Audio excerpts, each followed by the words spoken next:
لیکن اگر کوئی میرے پاس اہم کاغذ تھا اور میں نے دیکھا کہ ہوا کا جھونکا اسے اڑا کر کے لے گیا اور میرے سامنے وہ کاغذ جل کے ختم ہو جائے اور میں لوگوں سے کہوں میرا کاغذ ڈھونڈو، تو لوگ کیا کہیں گے کہ جب جل کے فنا ہو گیا، جب ختم ہو گیا تو اسے ڈھونڈے کہاں سے؟ اس کا مطلب جب کوئی چیز تلاش کرنے کے لیے خالق کائنات نے کہا ہے کہ وسیلہ تلاش کرو، تو اس کا مطلب یہ اس کی ذات وحدہ لا شریک کے اوپر واجب ہے کہ وہ وسیلہ پہلے سے بنا کے بھیجے، تبھی تلاش کرنے کا حکم ہے۔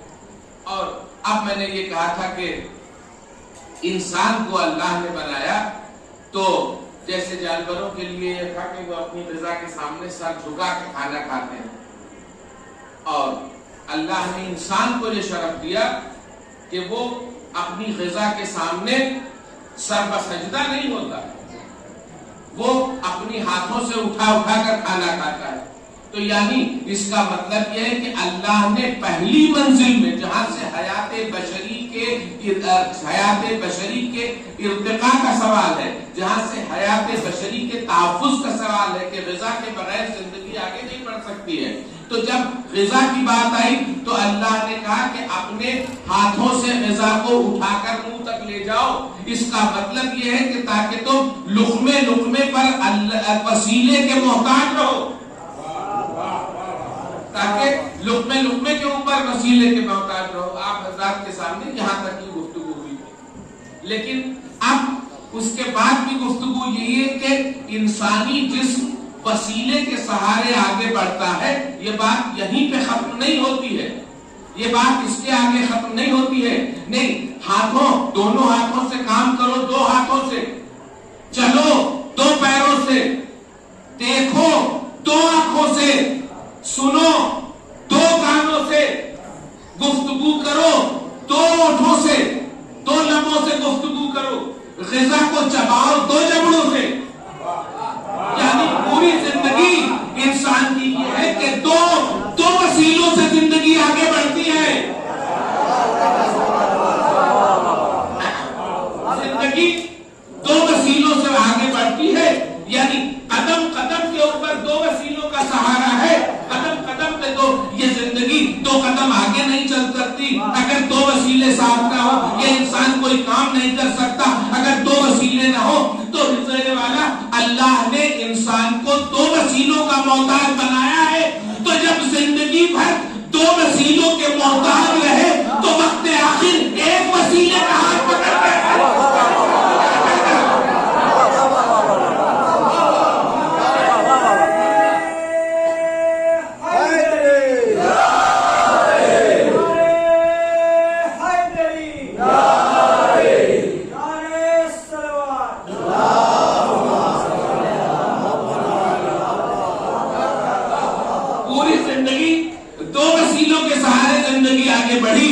تو اب ایسا نہ ہو کہ ہماری بارگاہ میں صرف ایک وسیلے کا دامن لے کے چلے آنا۔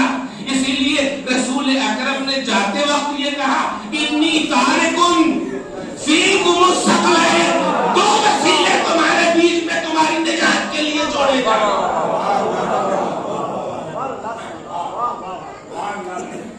ایک درود بھیج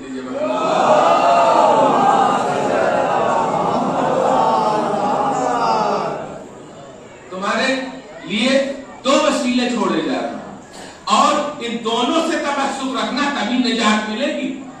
ایسا نہ ہو کہ ایک وسیلے کے اوپر ہاتھ پکڑ کے ہماری بارگاہ میں چلے آؤ، تو ایک وسیلے کا نہیں، دو وسیلوں کے سارے زندگی آگے بڑھے گی۔ تو اب آپ دیکھیے حضور والا کہ یہ زندگی آگے بڑھی۔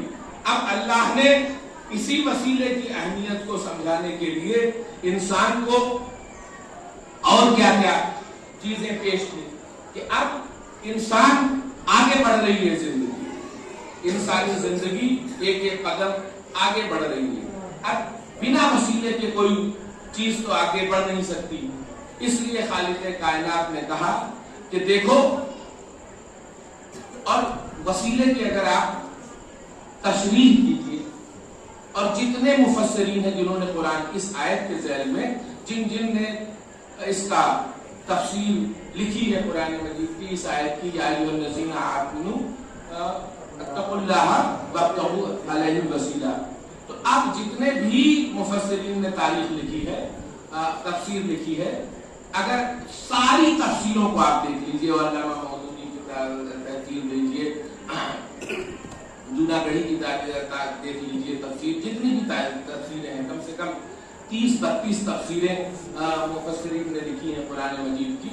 لیکن ہر تفسیر میں آپ کو اگر آپ کریں تو 3 چیزیں ملیں گی. 3 بکٹس میں تعریفیں ہیں کہ کسی نے کہا کہ وسیلے سے مراد کیا، تو کسی نے یہ لکھا ہے، کم سے کم 10-11 مفسرین نے لکھا ہے کہ وسیلے سے مراد ہے ایمان. یعنی اللہ کا تقوی اختیار کرو اور ایمان سے اللہ کے وسیلے سے اللہ تک پہنچو. تو اس وسیلے سے مراد ایمان ہے، کچھ لوگوں نے کہا. پھر اور دوسرے مفسرین نے کہا کہ وسیلے سے مراد ہے تقوی، عمل خیر. انہوں نے کہا وسیلے سے مراد ہے عمل خیر. جب عمل خیر دوسرا گروہ ہے ایک مصنفین کا، ایک مفسرین کا، جو کہتا ہے کہ وسیلے سے مراد ہے عمل خیر. اور تیسرا گروہ ہے جس نے کہا کہ وسیلے سے مراد ہے نماز. یعنی ایسی تعصب کی عینک لگی ہوئی ہے جب تک ترجمہ اور تفسیر کرتے ہوئے کہ سب کچھ کہہ دیں گے لیکن یہ نہیں کہیں گے کہ اہل بیت ہے، اس سے مراد اہل بیت ہے. ایک نے کہا کہ وسیلے سے مراد ایمان، دوسرے نے کہا کہ وسیلے سے مراد عمل خیر، تیسرے گروپ نے کہا کہ وسیلے سے مراد نماز. تو اب آئیے دیکھیے کہ تینوں کی اس کی حقیقت کیا ہے. اسے عقل کی کسوٹی کے اوپر، اسے علم الکلام کی کسوٹی کے اوپر ذرا پرکھ کے دیکھیں کہ کیا اللہ کی مراد یہی ہے، ایمان، عمل خیر اور نماز. تو یہ تینوں چیزوں کو آئیے عقل کی روشنی میں جانچ کے دیکھنے ہیں کہ کہاں تک صحیح ہے. تو پہلی جو بات کہی گئی یہ کہ وسیلے سے مراد ہے ایمان، تو میں کہتا ہوں اس کی تو پہلی تردید ہو جا رہی. یا ایھا الذین آمنوا، اے وہ لوگوں جو ایمان لا چکے ہو. اس کا مطلب خطاب ہی ان لوگوں سے ہو رہا ہے جو ایمان لا چکے ہیں. اس کا مطلب اللہ ایمان کی کا مطالبہ نہیں کرتا ہے کسی سے، اس لیے کہ اللہ نے پہلے ہی کہہ دیا اے وہ لوگوں جو ایمان لا چکے ہو. تو جب ایمان لا چکے ہوئے لوگوں سے خطاب ہو رہا ہے تو اب ایمان کی طلب کرنے کا کیا مقصد ہے؟ ایمان تو ہو نہیں سکتا اس سے مراد. پھر دوسری بات یہ کہا کہ ایمان سے مراد ہے عمل خیر. تو یا ایھا الذین آمنوا اتقوا اللہ، اللہ کا تقوی اختیار کرو. میں کہتا ہوں کہ تقوی اعمال خیر کے علاوہ کیا ہے؟ جب اللہ نے کہا کہ تقوی اختیار کرو تو تقوی کے دائرے میں سارے اعمال خیر تقوی میں ہی آتے ہیں. سارے اعمال خیر تقوی کے اس میں آ گئے زمرے میں.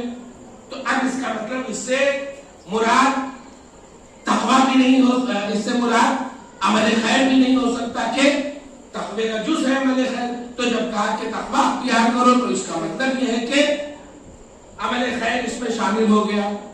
اب تیسری بات تو یہ کہی گئی کہ عمل کے وسیلے سے مراد ہے نماز. تو میں کہتا ہوں کہ اب اس کا میں کیا کروں؟ چلیے انہی کے امام شافعی کے پاس چلتے ہیں اور کہتے ہیں، وہ کہتے ہیں کہ اے اہل ایمان، ارے تمہاری تو نماز ہی قابل قبول نہیں ہے جب تک آل محمد پر صلوات نہ بھیجو.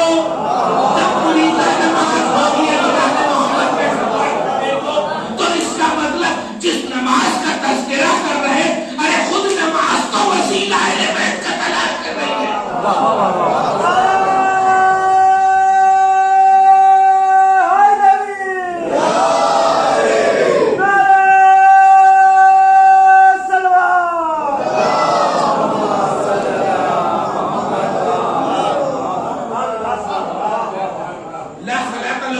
امام شافعی کہتے ہیں اور مکمل ایک مسلک کے امام ہے. امام شافعی کوئی معمولی ہستی نہیں ہے.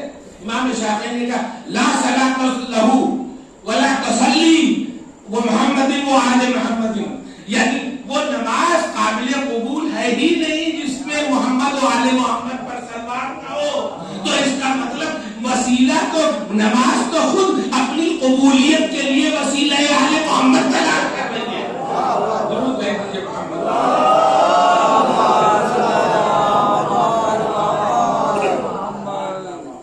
تو اس کا مطلب یہ ہے کہ نماز بھی نہیں ہو سکتی. اچھا اب آپ بتائیے بس ایک منزل اور کہ جب رسول نے یہ کہا کہ انی تارکن فیکم الثقلین، انی تارکن، اب آپ کو کوئی جملہ اور یاد آ رہا ہے؟ انی تارکن، انی جائلن،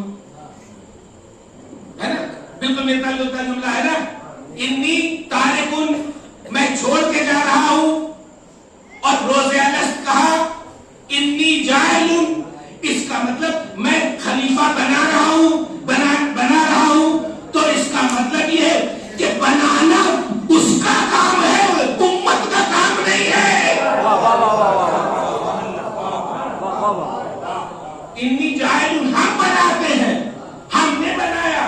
اس کا مطلب انی جائلن اللہ کہہ رہا ہے کہ ہم بناتے ہیں، رسول کہہ رہے ہم چھوڑ کے جاتے ہیں. تو اس کا مطلب بنایا اس نے، چھوڑ کے گئے رسول.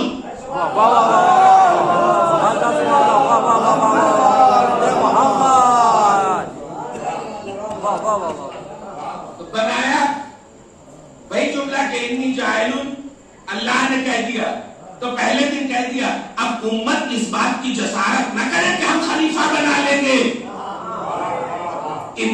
امت اس بات کی جسارت نہ کرے کہ اللہ نے کہ بنائیں گے ہم اور چھوڑ کے جائیں گے محمد.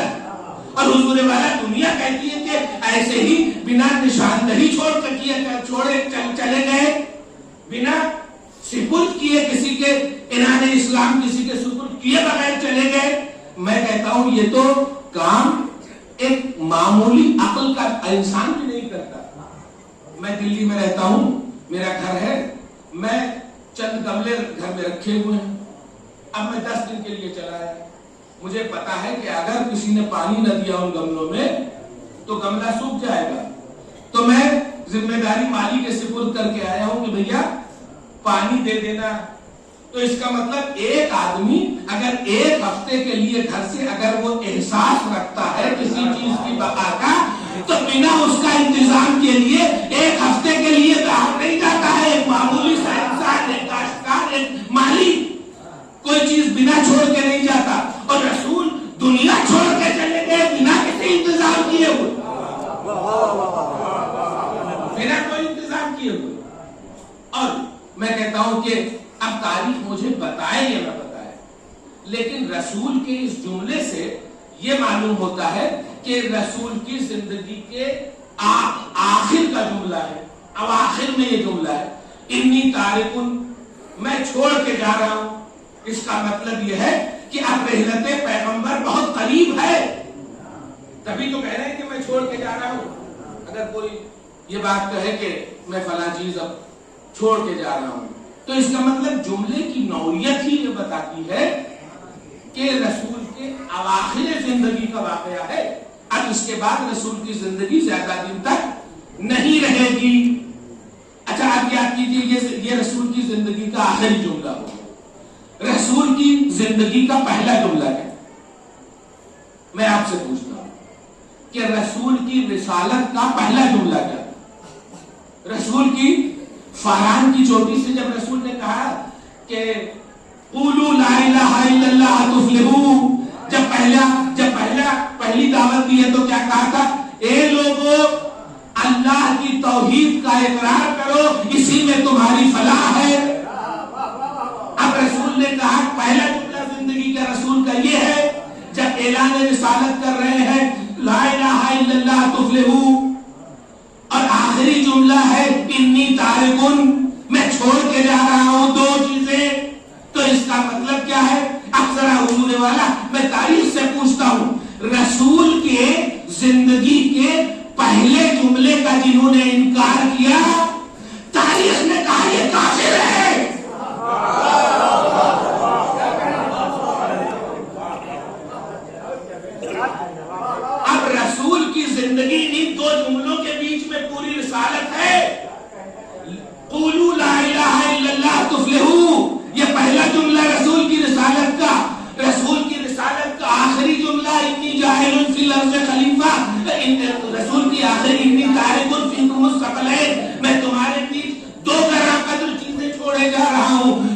مطلب یہ پوری رسالت کی ساری کاوشیں ان دو جملوں کے بیچ میں سمٹی ہوئے. حضور والا جو رسول کی زندگی کے پہلی جملے کی تردید کرے اسے کافر کہتے ہیں، اور جو رسول کے آخری جملے کی تردید کرے وہ خراب مومن کیسے ہو سکتا ہے؟ واہ واہ واہ واہ واہ.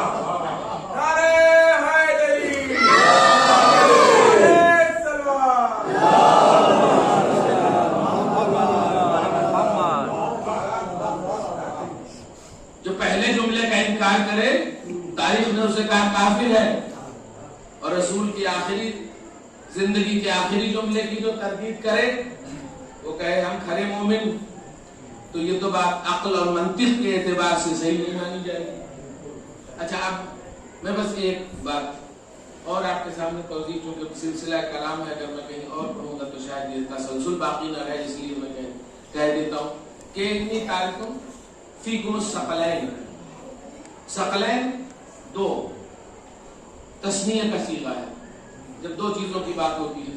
اور ایسے آپ نے بہت سارے جملے سنے ہیں کہ ثقلین و ثقلین تو نام بھی ہوتا ہے کسی باعتبار ادب ایک شخص کے دو شخصیتوں سے ملے ہوئے یا دو چیزوں سے صفات سے ملے ہوئے نام، معنوی اعتبار سے حسنین ہے تو آدمی لیکن نام ہے حسنین. تو بہرحال جو چیز غلط العام رائج ہو جائے اسے لوگ کہتے ہیں کہ یہ غلط العوام ہے، یہ غلط العوام ہے. بٹ باعتبار ادب ایک شخص کے میں دو شخصیتوں کے نام نہیں ہو سکتے. جب حسنین کہا جاتا ہے امام حسن اور امام حسین کو جب ایک ساتھ کہنا ہوگا تو حسنین کہا جاتا ہے. اسی طرح مغربین، اسی طرح ظہرین، مشرقین، دو صنفیں، تو دو چیزیں اس طرح سے. اسی طرح ثقلین دو بھاری چیزیں ہے نا. اچھا اب وسیم صاحب نے کہہ دیا کہ مغربین ظہرین دو نمازیں، تو اب یہ بتائیے کہ جب ظہرین کیا ہوا، ظہر اور عصر دو نمازوں کو ملا کے کہا گیا ظہرین. اچھا اور مغربین، مغرب اور عشاء کی دو نمازوں کو ملا کے کہا جاتا ہے مغربین. اچھا اب اگر میں یہ کہوں کہ ظہر اور مغرب کی نماز کو ملا کے کہہ دوں کہ ظہرین، تو کوئی میری بات کو مانے گا؟ سب کہیں گے کہ یہ نہیں ممکن ہے. اس لیے اچھا میں کہوں کہ عصر اور عشاء تو میں کہہ دوں مغربین، کوئی مانے گا میری بات؟ نہیں مانے گا. اس لیے کیوں؟ دونوں نمازوں کا مزاج ایک ہونا چاہیے تب آپ تسنیہ کا صیغہ برابر کا لگا سکتے ہیں.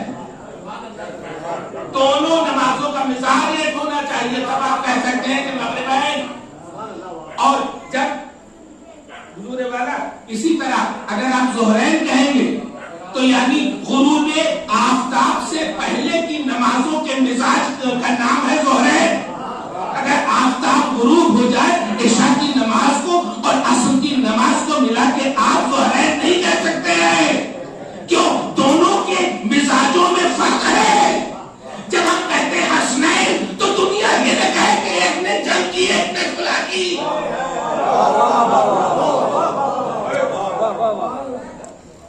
یعنی رسول نے کہا کہ دونوں کا مزاج ایک ہے. اب رسول کہہ رہے ہیں ثقلین، یعنی دونوں برابر کے وزن رکھنے والے، دونوں کا مزاج بھی ہے. جب ثقلین کہا کہ یعنی دونوں کا وزن بھی برابر ہے اور دونوں کا مزاج بھی برابر ہے. مزاج قرآن کو اہل بیت کہتے ہیں اور گفتار اہل بیت کو قرآن کہتے ہیں. درود بھیج دیجیے.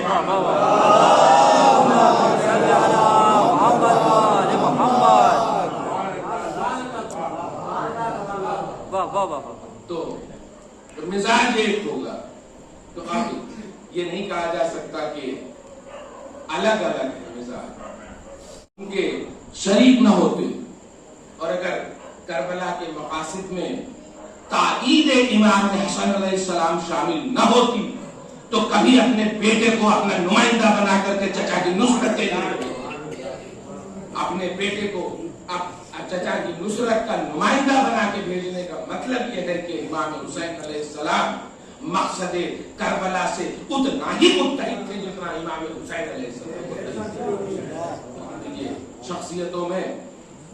اور میں کہتا ہوں کہ کربلا میں تو ایسی وہ شبیہ رسول اللہ نے امام حسین علیہ السلام کو اپنی نانا سے محبت کے سلسلے میں یہ ایسا عطیہ ارشاد فرمایا تھا, یہ ایسا عطیہ عطا کیا تھا خالق کائنات نے کہ اس نے کہا تھا, اور امام نے یہی تو کہا تھا کہ جب ہم اپنے نانا کی زیارت کے مشتاق ہوتے تھے تو اپنے بیٹے علی اکبر کے چہرے کو دیکھ لیا کرتے.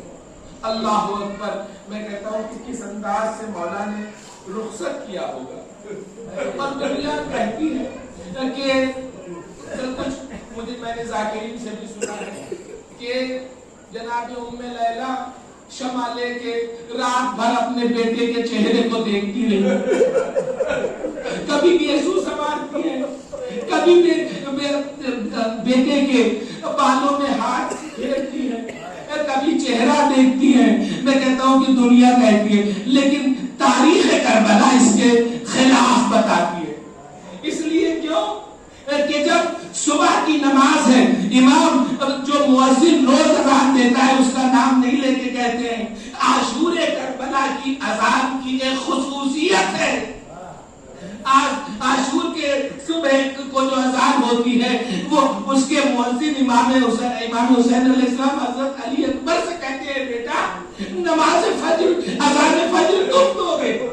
اس کا مطلب یہ ہے کہ جو جماعت امام حسین علیہ السلام کے زیر اقتدا پڑھ رہی تھی, جو شب عاشور نماز جماعت قائم تھی, وہ پوری رات تسبیح و تحلیل کرتی رہی. تو مولا نے ماں کی ممتا کو سوچ کے کہا ہوگا ارے ماں بیٹے سے رات بھر دور رہی ہے, اے علی اکبر اذان دے کے ام لیلا کو اپنی آواز کو سنا دو. ارے ماں آواز تو اللہ اکبر اجرکم اللہ.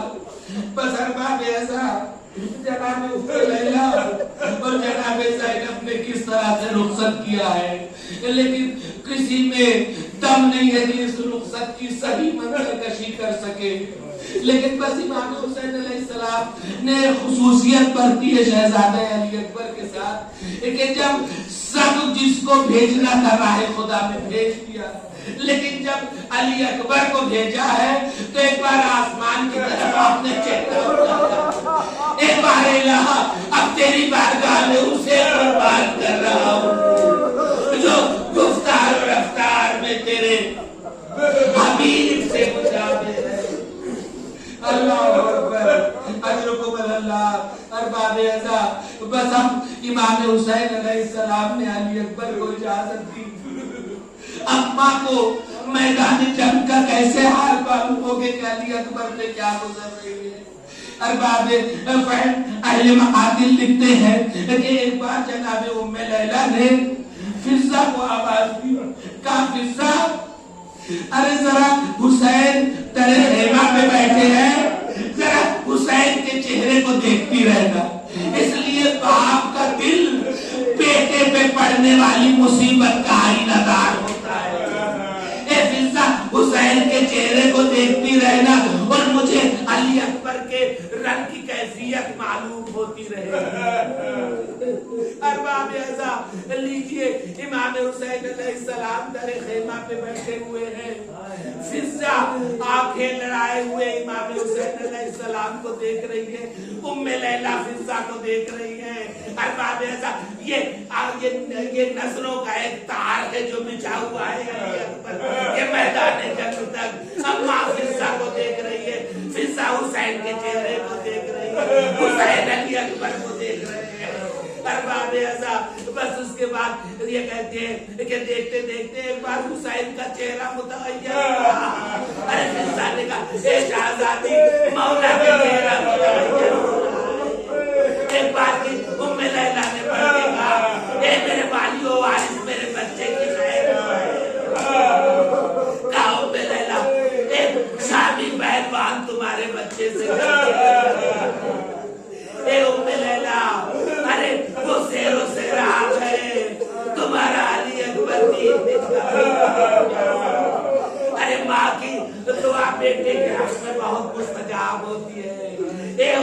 لیلا اپنے بیٹے کے حق میں دعا کرو. بس ایک بار ام لیلا نے ارے بال کھول دیے, ارے آنچل کو اٹھا کے بارگاہ الہی میں دعا کرنا شروع کیا. اے میرے معبود, میرے بیٹے کو فرق, اے یعقوب, یوسف کو یعقوب سے ملانے والے, ارے میرے بیٹے کو حسین سے ملا دیتا. بس ابھی یہ دعا ختم نہ ہونے پائی تھی کہ امام حسین کے چہرے پہ مسکراہٹ آئی. کہتے ہیں ام لیلا, ارے مبارک ہو, ارے تمہارے خون کی تاثیر تھی کہ علی اکبر نے فرزدق شامی کے 2 ٹکڑے کر دیے. اللہ اکبر. بس اب جنگ چل رہی ہے. بس ایک بار بھی میدان جنگ سے آواز آئی کہ علیکہ منی السلام, اے بابا میرا سلام لیجئے. ارے علی اکبر پیار حسین کے پیار کے وہ والد گواہ ہے جنہیں معلوم ہے کہ حسین کی پیار کی شدت کیا ہے. تو مولا نے علی اکبر نے ولی سے سلام کیا, اے بابا میرا آخری سلام قبول کیجئے.